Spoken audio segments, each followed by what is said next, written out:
Really, what China and I think now the others are looking towards is a way to do business without being vulnerable to the U.S. coming in and freezing accounts or dictating who can do what to whom. The U.S. absolutely, in my view, wrongly, even disastrously militarized the dollar. It said, you can use the dollar, you can't use the dollar. You think those are your foreign exchange reserves? No, we locked them up. The United States, after all, started in 2022 in its sanctions against Russia by freezing $300 billion of Russia's accounts. It also did something completely weird, in my view, and so lawless, I could not have imagined it, which is to say, you're a friend of Putin, you no longer have your apartment. You're a friend of Putin, you no longer have your house. Anyway, it's bizarre that this is even contemplated, much less done to a lot of people. But in any event, the U.S. froze the balances of multiple countries, the Forex balances, foreign exchange reserves.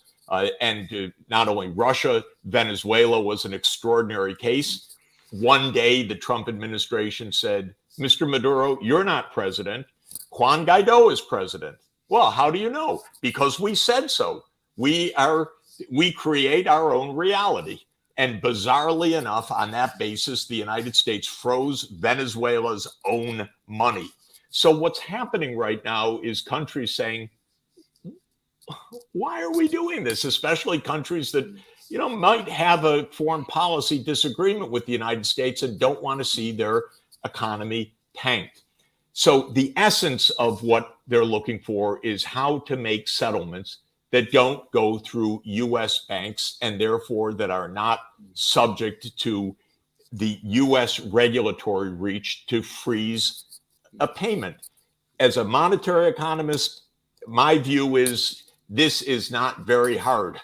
You can settle in multiple ways. And this is the point that they're all making in the BRICS summit, which is why should India and Russia or China and Brazil settle in dollars and be vulnerable to the U.S. Treasury, to CFIUS, to all of these committees that one day to the next can say that's not really your money. They want a reliable payments mechanism.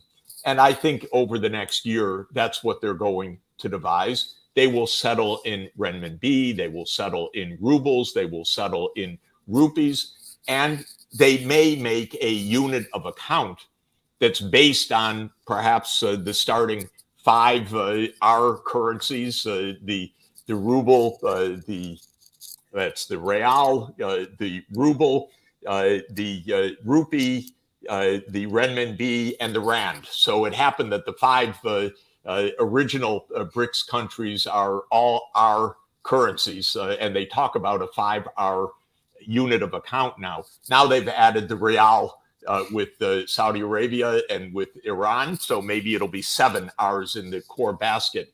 It won't be a currency. It may be a unit of account for denomination of contracts and so forth. They could very well create swap lines across the central banks of the BRICS countries. I would imagine that they would do so to ensure liquidity in this system. Just like the SDR can be issued ex nihilo, out of nothing, in the IMF, which basically means that central banks agree to swap their currencies in essence. The same can happen within the BRICS countries. What they will do, in short, is to create alternative payments mechanisms that don't use U.S. banks. Great success for the U.S. They brought it on themselves, absolutely predictably. My view is the role of the dollar is going to diminish tremendously. The whole economics literature is, no, this doesn't happen. This will take decades. No, this will happen quickly. because of the politics. I don't mean 1 year to the next, but over the next few years, it'll happen for two fundamental reasons. One is that the US militarized the dollar. And the second is that because of digital technologies, the ways to work around even the banking system in straight digital settlements is absolutely clear right now. So the mechanics of creating a non-dollar transaction system, I think, is much, much better technologically than even 5 years ago. The other thing I'm going to say, because I think this needs to be said, is that none of this, you said that what's happening to the dollar is not in the interests of the United States. None of this, in my opinion, is in the interests of the United States. The United States is subordinating the prosperity of its own people to the geopolitical objectives that it has to sustain its own hegemony. And I should say, just before we did this program, I was reading two articles that you sent us, both written by, they're summaries of articles of the people who were on the Council for Foreign Relations. And they talk about revitalizing the US economy in order to meet the challenge from China. And I have to say, that seems to me an absolutely warped sense of priorities.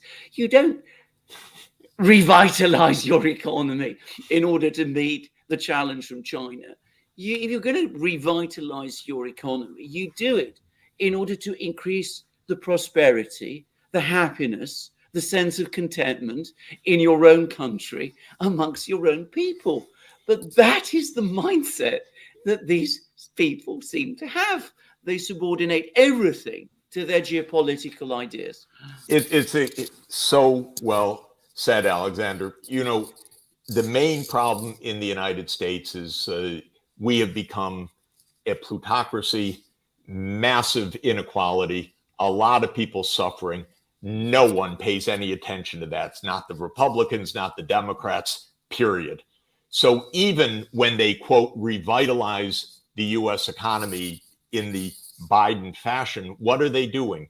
It's more corporate tax cuts for everything. So everything is basically, we'll give tax cuts for, building semiconductors. We'll give tax cuts for renewable energy, whatever it is. But the whole modus operandi is corporate driven top to bottom. So we're just exacerbating the inequalities. And the real telltale point of all of this is not the GDP, it's life expectancy, which has been falling for a decade in the United States now. We're back to the life expectancy of the mid-1990s. People in the United States are ill. They're not getting taken care of.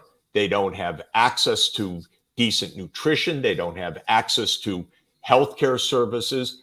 That's not even on the agenda. What's on the agenda? The war in Ukraine, Taiwan weaponry, fighting China. So you put it exactly right. Was Yellen's visit really about asking China not to dump treasuries? How did the U.S. expect it to succeed after Biden insulted Xi? What leverage does the U.S. have to make it happen? Of course, I don't know what was said in the room.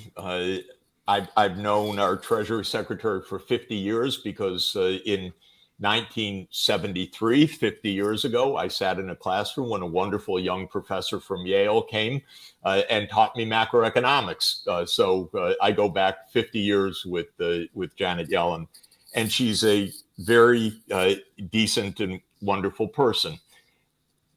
The message that she carries comes from an administration that I am not very sympathetic to.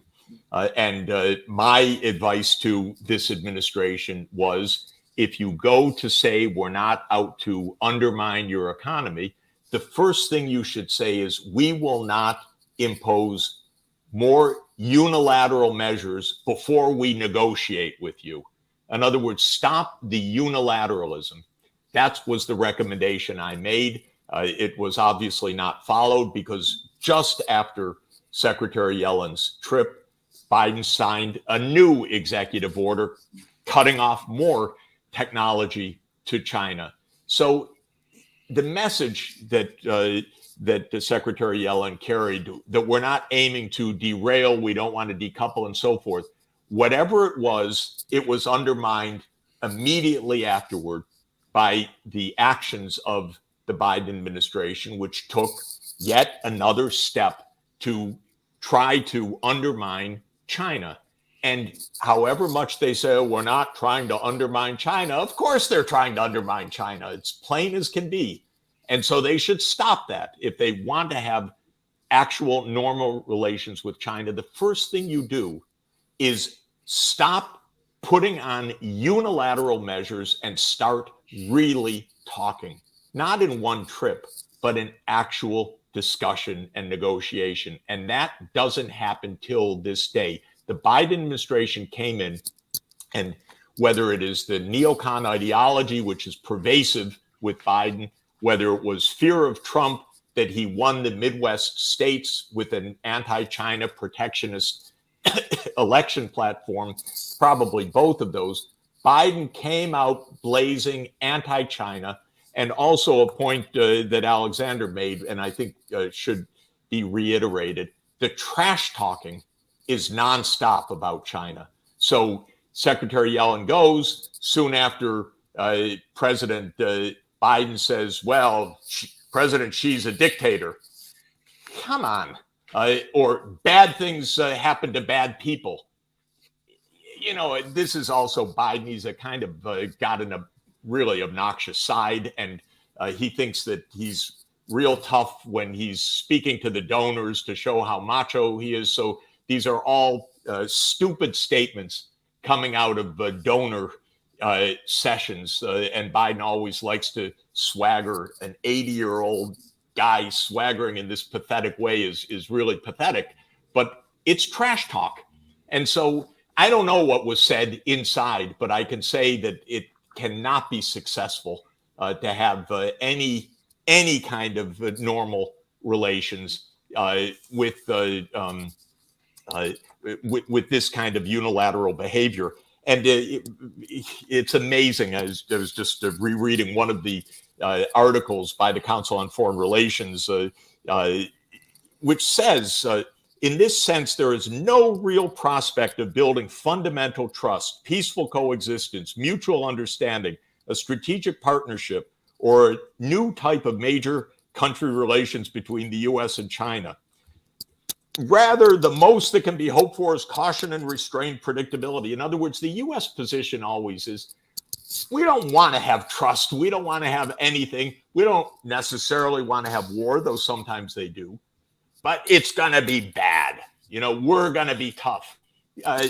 Even saying the idea of fundamental trust or peaceful coexistence, don't even think about it. That's the real American attitude. Don't have a real discussion with Chinese counterparts. The West is hurting China by going belly up and no longer being able to buy Chinese exports. The problem is China has not been able to substitute U.S. demand. What do you think about that statement? Well, it's not that the West can't buy Chinese exports. It's stopped because of high tariffs and barriers and threats to U.S. companies and warnings, don't go there and don't produce goods in China for resale to the U.S. market and so forth. So the idea is stop demand for Chinese products, throw China into a Japan kind of crisis. And indeed, China has to find other markets, and the world is big.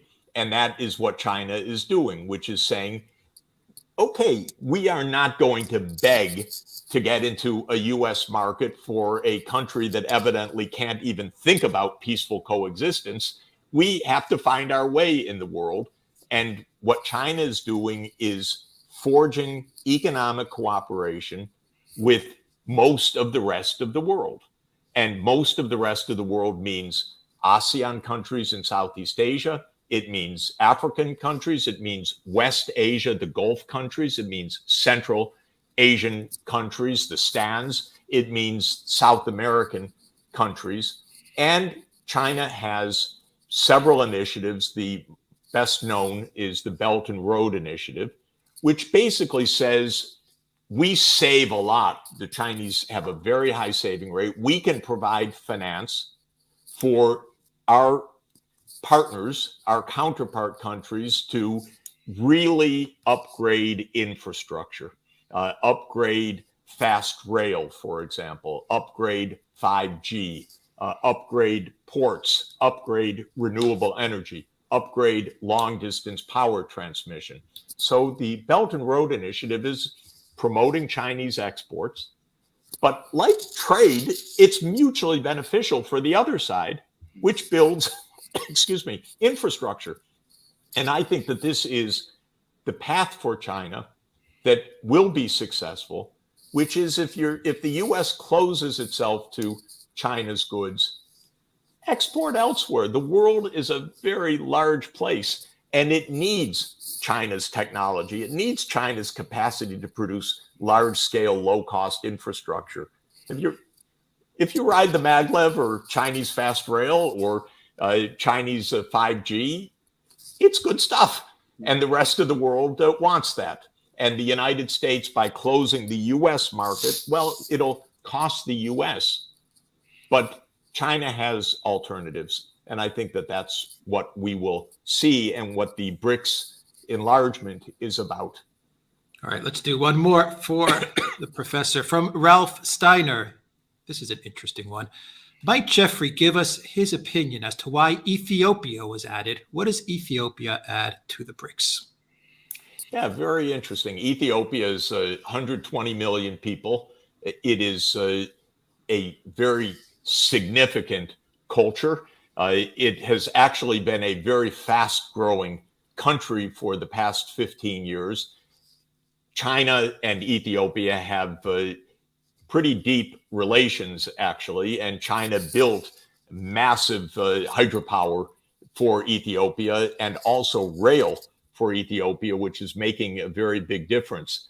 The criterion for BRICS enlargement principally was systemically important countries. And interestingly, of course, China looks ahead. We always look backward, and with also tremendous disdain mixed with a strong dose of racism. We think Ethiopia, what's that? But Ethiopia in 20 years will look very, very different. It'll be much richer. It's dynamic. It actually has a culture that is very deep and goes back to Herodotus in the 5th century BCE with the and onward, and China gets it. I think it was very clever for China to focus on Egypt and on Ethiopia, two ancient civilizations, both very sizable, both very interesting places with deep cultures, and I think strong national visions of development, and therefore good partners for China and for the BRICS more generally.